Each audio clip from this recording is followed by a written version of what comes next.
கோளாறுகள் மூலமாக இந்த பாதிப்பு ஏற்படலாம். இப்படிப்பட்ட ஒரு சூழ்நிலையிலே விரல்களை உறிஞ்சுவதன் மூலமாக, சுவைப்பதின் மூலமாக இந்த எச்சில் சுரப்பிகள் கசக்கப்பட்டு நிர்பந்தமாக சுரநீராக மாறி அவருடைய உணவு ஜீரணமாவதற்கு உண்டான ஆற்றலை தருகின்றது.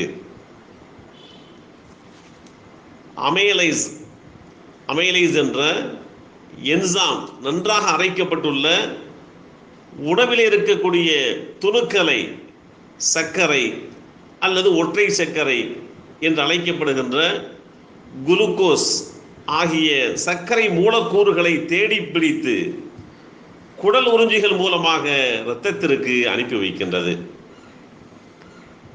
உடலின் களைப்படைந்த பாகங்களுக்கெல்லாம் சர்க்கரை அனுப்பப்பட்டு களைப்பு நீக்கப்படுகின்றது. அதற்கு இந்த சுரோநீர், விரல்களிலே சுரக்கக்கூடிய இந்த நீர் காரணமாக அமைவதாக மருத்துவ ஆய்வுகள் தெளிவுபடுத்துகின்றது. நபிகள் நாயகம் ஸல்லல்லாஹு அலைஹி வஸல்லம் அவர்கள் காட்டி தந்த வழிமுறையில் உணவு சாப்பிடுகின்றவருக்கு முழுமையாக ஜீரணமாகக்கூடிய அளவுக்கு அவருடைய உணவு மாறிவிடுகின்றது. சாப்பிட்டதற்கு பின்பாக களைப்பு, உறக்கம் வருதல், இப்படி எந்த விதமான சிரமங்களுக்கும் அவர் ஆட்படுவதில்லை. மாறாக சாப்பிட்டதற்கு பின்பாக களைப்பு நீங்கி புத்துணர்ச்சி பெறுவதற்கு அவர் தன்னுடைய விரல்களை உறிஞ்சுகின்றார் அல்லவா, சுவைக்கின்றார் அல்லவா, அது ஒரு காரணமாக ஆகிவிடுகின்றது. விரல்களை உறிஞ்சுவதன் மூலமாக மனிதனுடைய கண்கள், மூளை, இரைப்பை போன்றவற்றிலேயுமே பெரும் பிரதிபலிப்பை இது ஏற்படுத்துகின்றது.